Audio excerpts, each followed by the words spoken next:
हामिद मीर साहब, ज़ाहिर है माजी में गलतियां हुई हैं, उससे इनकार नहीं है, मगर जो आज वज़ीर आज़म की तकरीर है उसमें उन्होंने वाज़ेह बात बताई है कि जी हमारी मईशत जो है वो मुतहम्मिल नहीं हो सकती, मगरबी ममालिक का कोई फ़र्क नहीं पड़ना, फ्रांस के ऊपर कोई फ़र्क नहीं पड़ना, पूरे यूरोप ने हमें बैन कर देना। आपको लग रहा है कोई ना कोई हल निकल आएगा, कोई सियासी मेचोरिटी अक्रॉस द बोर्ड भी नज़र आएगी और इस मामले का हल निकल आएगा?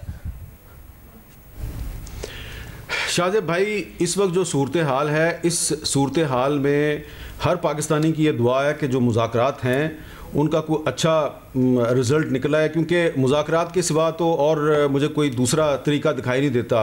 जो ताकत का इस्तेमाल है उसका हमेशा माजी में भी नुकसान हुआ है और आइंदा भी नुकसान होगा। लेकिन जो वज़ीर-ए-आज़म साहब की तकरीर है, उस तकरीर में मुझे ये लग रहा था कि शायद उन्होंने ख्याल नहीं किया कि जिन पर वो तनकीद कर रहे हैं वो उनके साथ उनकी अपनी हुकूमत जो है वो मुज़ाकरात भी कर रही है। अब आपको अच्छी तरह पता होना चाहिए, आप इस मुल्क के वज़ीर आज़म हैं, कि नवंबर 2020 में और फिर फरवरी 2021 में जो आपकी हुकूमत ने उनके साथ जो दो मुआहदे किए थे, उन मुआहदों में ये नुक्ता सबसे पहले था कि जो फ्रांस का सफ़ीर है उसको पार्लियामेंट के ज़रिए मुल्क बदर किया जाएगा। अब आपने ये तो आज की तकरीर में कहा कि जनाब ये जो फ्रांस का सफ़ीर है इसको अगर हमने वापस भेज दिया तो उसका कोई फ़ायदा नहीं होगा, बल्कि इसका पाकिस्तान को नुकसान होगा। तो कौम को ये बताना चाहिए था कि फिर अगर आप आज ये बात कह रहे हैं तो जब आप इनके साथ मुज़ाकरात करके मुआहदे कर रहे थे, उन पर दस्तखत कर रहे थे, दो वज़ीर दस्तखत कर रहे थे, उस वक्त ये नुक्ता आपको क्यों समझ नहीं आया? ये बात उनको समझानी चाहिए थी। दूसरी बात यह है कि फिर आप इसी नुक्ते पर ज़्यादा उनकी तकरीर का फोकस था कि हम फ्रांस के सफ़ीर को वापस नहीं भेजेंगे। तो अब ये बात जो है ये तो मुज़ाकरात में जो आपके नुमाइंदे हैं उनको तहरीक लबैक की क़यादत के साथ करनी चाहिए थी। आपने कौम के सामने अपना केस रख दिया और पहले ही कौम को ये बताने की कोशिश की कि हम फ्रांस के सफ़ीर को वापस नहीं भेज सकते। तो इससे जो फ़रीक़ मुखालिफ है, मेरा ख्याल है कि वो मुश्तिल होगा। और तीसरी बात कि तकरीर में आपको चाहिए था कि अपोजिशन पर आज तनकीद ना करते, क्योंकि जब भी आपका मुज़ाकरात कामयाब होंगे और मुआहदा जो है वो आपने पार्लियामेंट में लेके जाना है तो वहाँ पे आपको अपोजिशन की भी सपोर्ट चाहिए, लेकिन आपने अपोजिशन की दो पार्टियों पर तनकीद कर दी। मेरा ख्याल है कि वज़ीर आज़म साहब अगर आज कौम से खिताब ना ही करते तो बेहतर था, और अगर खिताब करना ही था तो कुछ अपने साथियों से मशवरा कर लेते जिनको कम से कम थोड़ी सी सियासी तारीख का पता होता। क्योंकि वज़ीर आज़म साहब जो हैं वो कह रहे थे जी कि सलमान रुश्दी के ख़िलाफ़ इस्लामाबाद में जो एक बहुत बड़ा जुलूस निकला था वो 1990 में निकला था और उस वक्त नवाज़ शरीफ साहब वज़ीर आज़म थे। हालांकि ये बात बिल्कुल गलत है, मुजीबुर रहमान शामी साहब को भी याद होगा, ये फरवरी 1989 की बात है और वो जुलूस जब निकला था तो उस वक्त पाकिस्तान की वज़ीर आज़म बेनज़ीर भुट्टो साहबा थी। तो ये इस तरह की जो गलतियाँ हैं, ये इस तरह की नाजुक सूरत हाल में वज़ीर आज़म पाकिस्तान को ज़ेब नहीं देती। मेरे ख्याल से वो अगर खिताब ना ही करते तो बेहतर था। शामी साहब, आप क्या समझते हैं? अब ज़ाहिर सूरत हाल ऐसी हो गई है जिसमें गलतियां बिल्कुल हुई हैं, आगे जाके आपको रवैया नज़र आ रहा है हुकूमत का, जो वज़ीर आज़म की तकरीर भी थी कि मसला हल हो, और मसला हल कितना लाजमी है कि हो, क्योंकि बाकी मुस्लिम ममालिक में ऐसा कुछ नहीं हो रहा है। और वैसे भी रसूल पाक सल्लल्लाहु अलैहि वसल्लम से मोहब्बत का क्राइटेरिया ये कैसे हो सकता है कि किसी गरीब का रिक्शा जला दिया जाए? पाकिस्तान में ये सब कुछ हो रहा है। हुकूमत आपको लग रहा है कि निकले इस मामले से, ऐसी कोई सूरत नज़र आ रही है? शाहजेब साहब शुक्रिया। देखें, हर शख्स की ये ख्वाहिश होगी कि ये बहरान जो है ख़त्म हो और हुकूमत उससे सही सलामत बाहर निकल आए। जो हुकूमत के मुखालफीन हैं वो भी यही ख्वाहिश रखेंगे और जो हामी हैं उनका मामला तो ज़ाहिर है मुख्तलिफ होगा।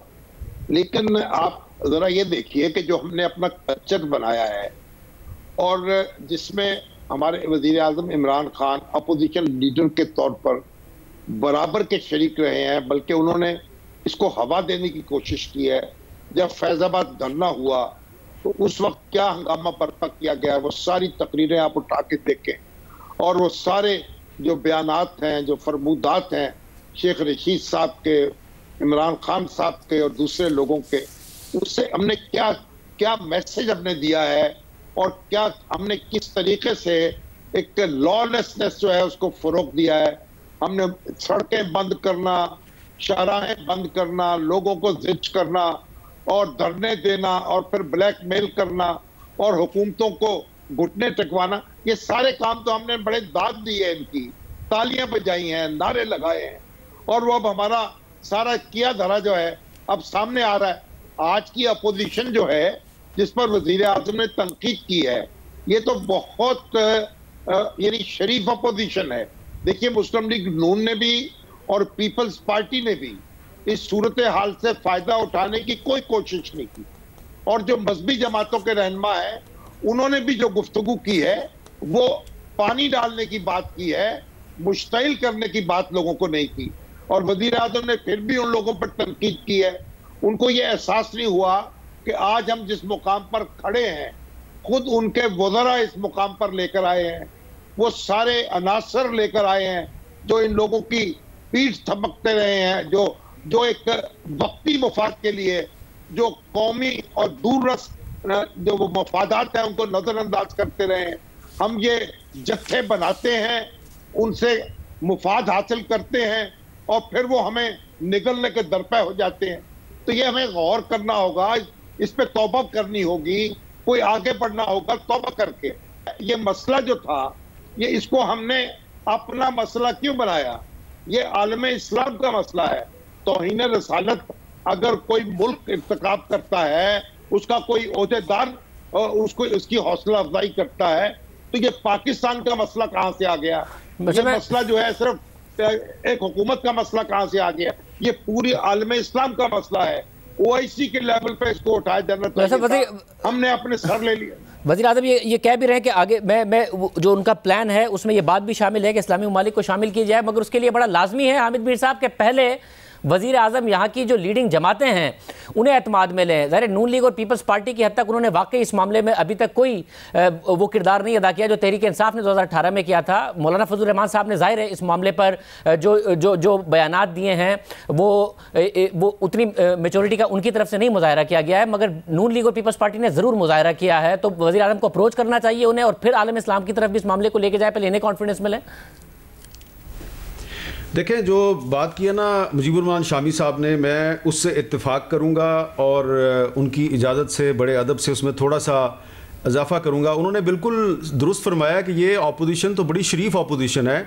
इमरान खान साहब अपने दिल पे हाथ रख के खुद सोचें कि अगर आज वो अपोजिशन में होते और नवाज शरीफ वज़ीर आज़म होते और ये सूरत हाल जो लाहौर में पैदा हुई कल, ये सूरत हाल अगर पैदा हो जाती तो इमरान खान साहब क्या करते? यकीनन वो वही कुछ करते जो जस्टिस काजी फायद ईसा साहब ने अपनी जजमेंट में लिखा है कि उसमें शेख रशीद साहब भी टीएलपी को सपोर्ट कर रहे थे और एजाजुल हक साहब भी सपोर्ट कर रहे थे और भी लोग सपोर्ट कर रहे थे। मैं समझता हूँ कि इमरान खान साहब जो हैं वो अगर अपोजिशन पर तनकीद ना करते तो बेहतर था। अगर आज इमरान खान साहब अपोजिशन में होते तो वो इतनी शराफत का मुजाहरा ना करते जितनी शराफत का मुजाहरा मुस्लिम लीग नून ने और पीपल्स पार्टी ने किया है। साहब आप भी बताइएगा, क्योंकि आलम इस्लाम के लेवल पर इस मसले को उठाया जाए उसके लिए बड़ा लाजमी है कि वज़ीर आज़म पहले लीडरशिप का मुजाहरा करते हुए दो बड़ी जमातों के साथ इस मामले पर बात करें, ताकि पार्लियामेंट में अगर ये मामला आता है तो पाकिस्तान का ना नुकसान हो रहा हो, एक ऐसा डिवाइड ना नजर आए जिसमें पाकिस्तान इंटरनेशनली आइसोलेट हो जाए, ऐसे फैसले आ जाए सामने।